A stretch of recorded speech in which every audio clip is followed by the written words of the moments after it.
The title of this talk is Hardware, Software, Trustware. How many of you have been paying attention to this whole business about a fork? Has anybody heard of a fork? There is a culture gap that is being expressed in this fork. And most people look at this and they see the obvious culture gap. Most of the mining happens in China. Most of the miners are Chinese. A lot of the development happens in Western nations. A lot of the developers are from Western nations. And at a first glance, it looks like the culture gap is some kind of East-West thing. It's not. In fact, I think a much better framework for thinking about this is that the culture gap at the center of the debate we're having today is a culture gap between people who build hardware and people who build software. And those cultures have been diverging since the 1950s. If you're involved in computer science, if you do hardware or software for a living, you know what I'm talking about.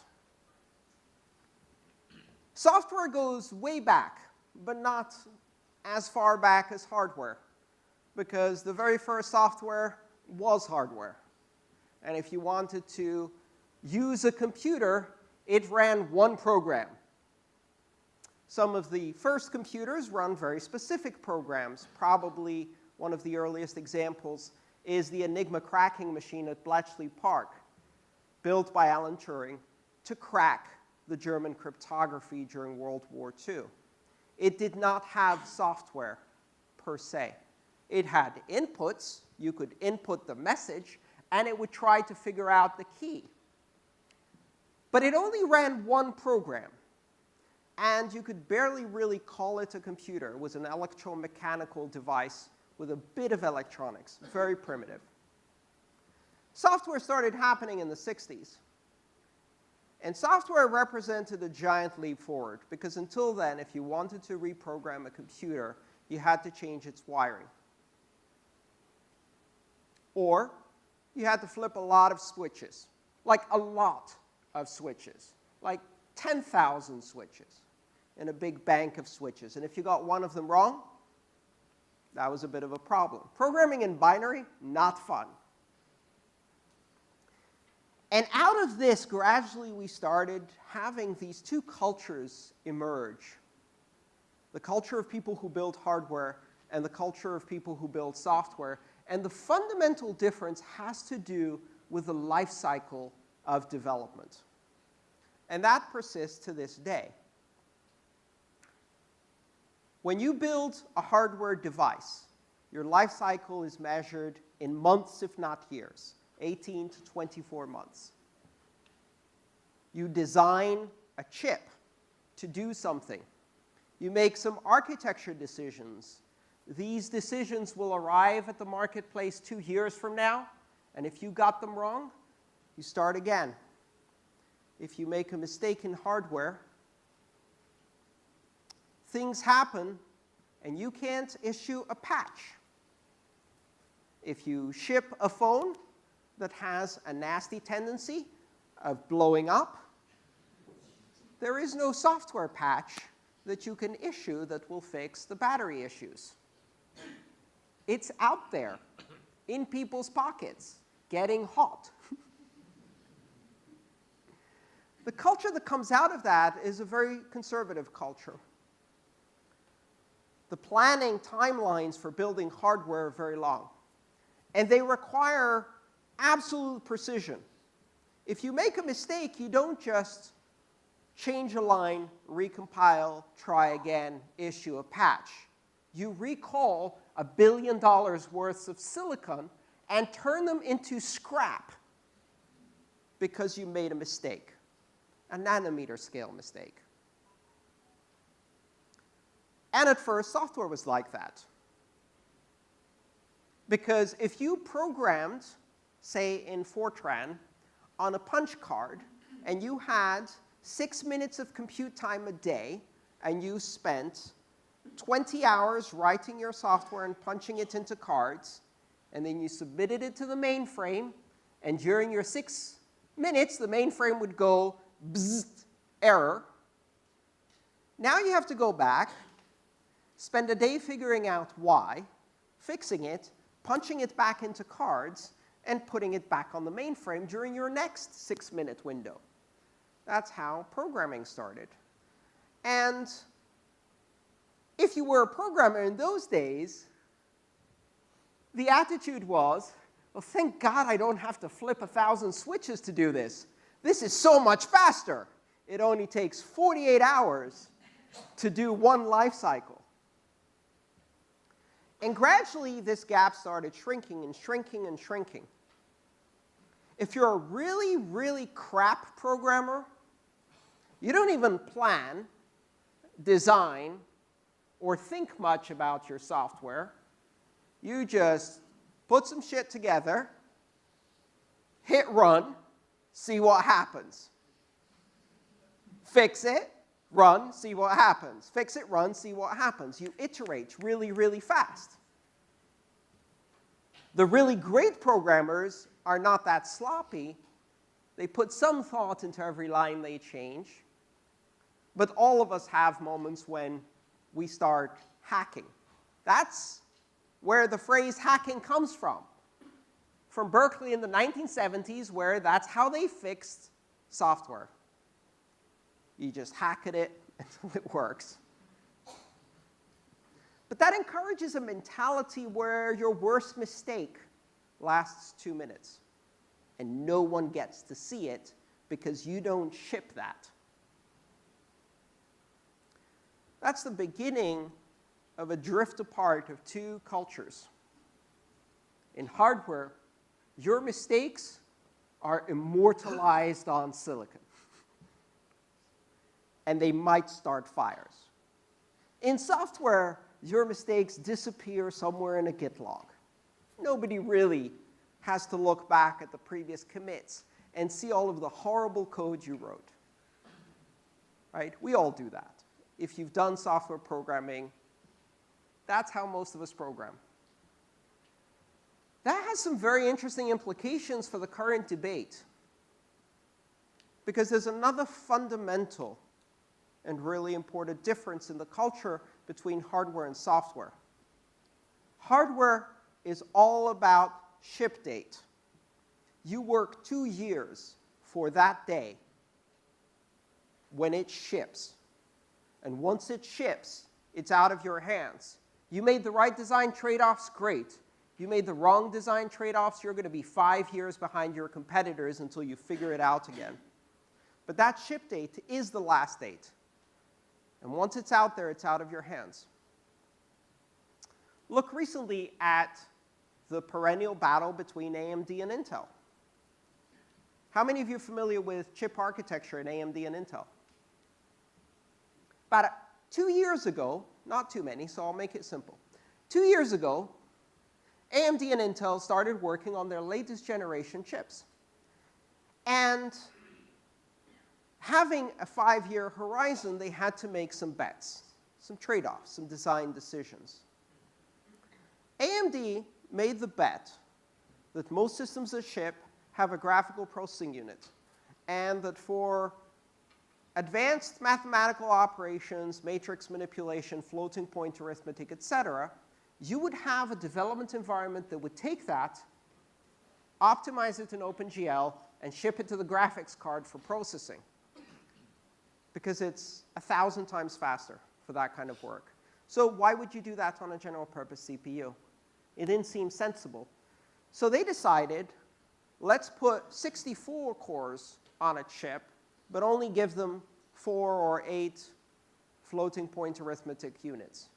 Intel said, the software is not going to get that good. It's not going to specialize these instructions. Let's put just 8 cores on a chip, but give every one of them a floating point arithmetic unit. 2 simple trade-offs, right? 2 decisions. Is the industry going this way, or is it going that way? Are we going to be able to leverage this new technology or not? Will the software catch up with what we're trying to do? will the architectures of the future look more like this or like this? Agonizing over that choice, they get a ship date in mind, and they ship. Intel got it right. AMD got it wrong. Intel dominated the desktop and server environment for this cycle, right? Now, AMD gets to try again 4 years later, 3 or 4 years later. That simple trade-off changed the fortunes of that company and the direction of an industry. We see this in other examples. Let's go for bigger hardware. I'm a fan of aviation. I'm a private pilot. I love that stuff. Boeing, Airbus. 5 years or so ago, they made a very important bet. Airbus said it's mostly going to be about hub and spoke connections. You're going to have big hub airports, and they're going to run hundreds or thousands of passengers on single routes. So what we need to build is a double-decker aircraft that can seat more people than ever before. And Boeing said, no, it's going to be mostly regional point-to-point. And if we take an aircraft and allow it to extend its range to 12,000 nautical miles, then that choice is the better choice. And they built the Dreamliner. Boeing was right. Airbus was wrong. Boeing shipped 100 times more Dreamliners than Airbus. We'll never catch up quite. So now they get to try that again. But it's going to be a 5-year life cycle. If there's a bug in your software, even in this environment, you can fix it in a matter of hours, ship a new release, done. So one important difference is this idea of ship dates. Once you put it out there, you're locked in for a couple of years. And that makes you have a much more conservative attitude. But it has a good side, because you will only encounter one of those ship dates a couple of times a decade, 3 times, 4 times a decade. That's it. With software, however, something else happens. Your ship date is not the end of your problems. It is the beginning of your problems. Because once you ship, maintenance starts. And very quickly, it became apparent in the software industry that software behaves a bit like perishable produce. It's got 3 days of shelf life, after which, if you haven't done maintenance, it starts rotting on you, right? Software gradually degrades, especially today's software, which is open source software in a very dynamic environment with lots of dependencies to third-party libraries. Everything is moving. SSL changes something, we find a new bug, new release. The tolerances of the network change, new release. Berkeley DB doesn't behave the way you expected, new release. And so software is like a never-ending relationship, which you're trapped in. Like, there is no ship date. It's continuous shipping.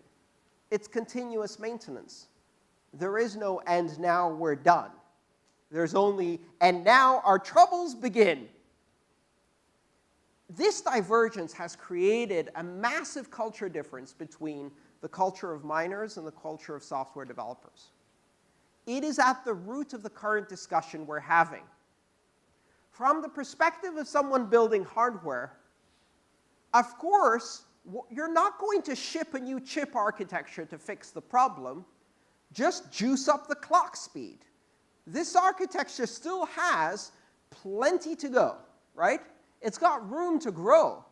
Change a parameter, for God's sake. Juice up the clock speed, and we can keep the current architecture and just ship it. From a software developer's perspective, if you're looking at the bigger space, it's much better to change the architecture now before you have a lot of technical debt and software crud and accumulated UTXO and enormous blockchain sizes on your data store that you have to keep forever. And of course, you're going to be maintaining this shit either way. Might as well do an architecture change. This is the fundamental culture difference between the mining community and the software development community in Bitcoin, and not just Bitcoin. Bitcoin is just the one that has the strongest, biggest, most vocal mining community.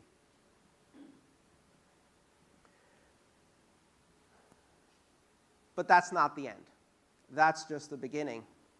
Because without even noticing, we now have a completely new category which is going to create a completely new culture. And that is Trustware. What is Trustware?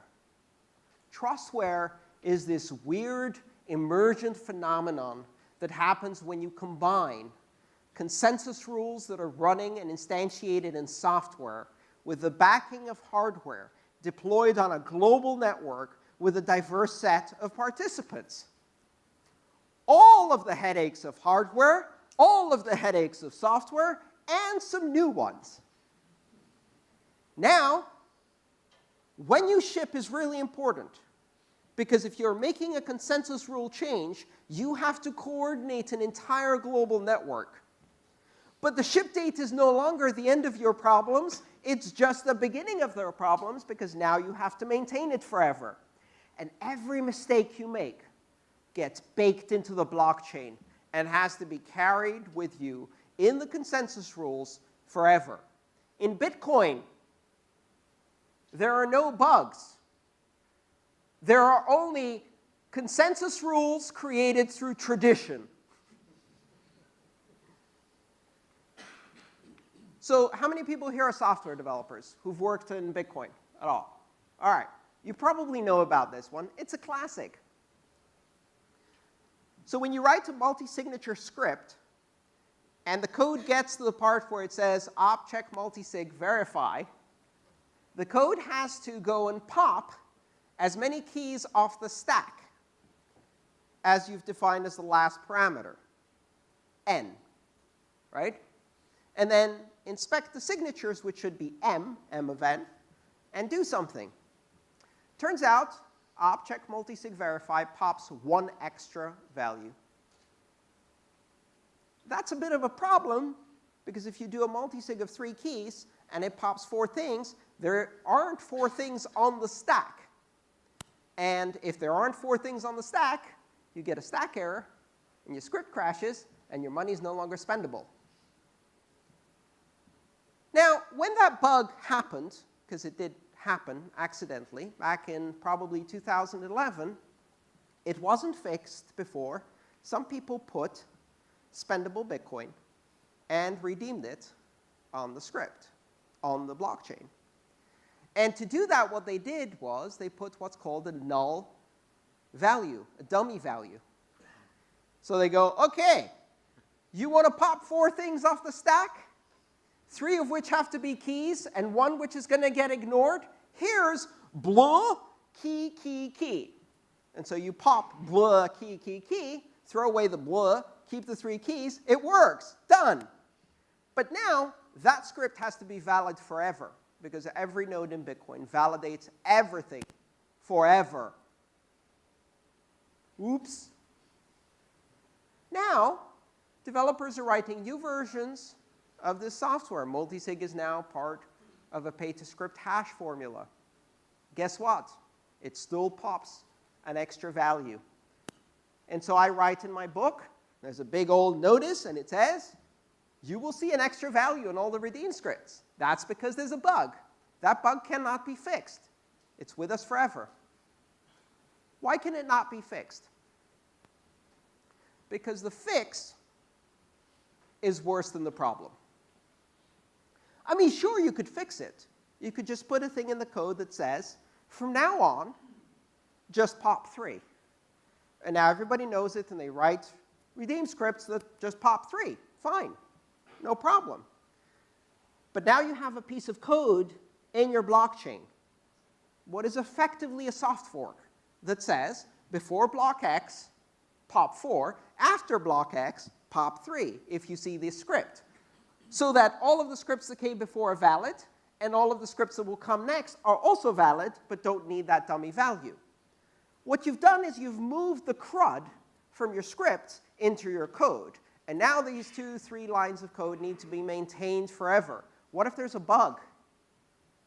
If you write 3 lines of code, on average, one of them is going to be wrong. So for every line of code you add to the consensus rules, you've got to make sure you don't add a bug. How do you coordinate an international network so that everybody makes sure they change the rules at the same time and you don't accidentally invalidate transactions? This is the essence of Trustware.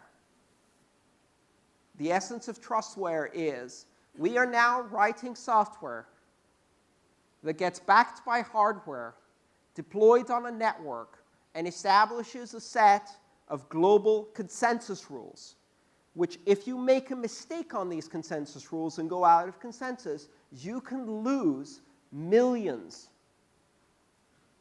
You can get cheated out of transactions. You can be suffering replay attacks or malleation attacks or all kinds of other attacks. This is not a game. This is a new software frontier, only it's not software. It's Trustware. And Trustware is way more complicated than software or hardware or software and hardware put together because there's also a global network component that's controlled by independent actors.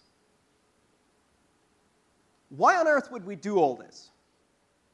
I mean, it doesn't sound like a fun development exercise. Why are we creating this thing that will have its own culture? Trustware developers, consensus experts, that requires its own deep understanding and analysis and review. Why are we doing this? Because it gives us something amazing. It gives us a decentralized platform of trust that is neutral and not controlled by anyone. And that's worth it. But it's bloody painful. And so this is where we are today.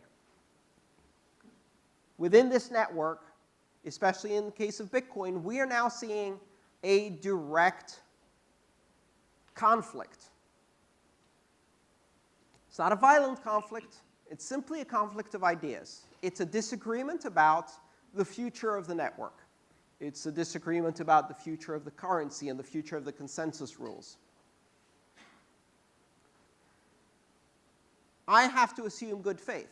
I think both parties see the way forward as the best way forward for Bitcoin.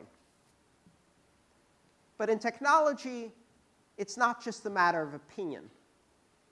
There is truth. Truth means something. There are correct opinions and incorrect opinions. There are opinions that match the facts and ones that don't. It's not a system of belief, it's a system of science. Unfortunately, most of the conversation that's happening really looks like a system of belief, or more likely, a competition of soccer. So on the one hand, you have diehard fans of FC Barcelona, and on the other hand, diehard fans of Manchester United. There is no right or wrong. There is no correct answer. There is only my team and your team. And your team is wearing the wrong color, they look silly, and they can't play soccer. Clearly. Any intelligent person can see that. Unfortunately, that doesn't lead to any scientific conclusions, which is why we're here. So what we're seeing today is the culmination of a fundamental culture clash between people who primarily build, manage, deploy, and run hardware, and people who fundamentally build, manage, and maintain software. And that's why you'll notice there's some Chinese people on the software side and then some Westerners on the hardware side. And this is not a culture clash between East and West. It is a culture clash between hardware and software. And from within that, a new culture is now emerging. A culture of developers who are building Trustware, who are gradually seeing the nuances and incredible difficulty of building a system of consensus rules that is backed by hardware and deployed on a global network, and that is Trustware. Thank you.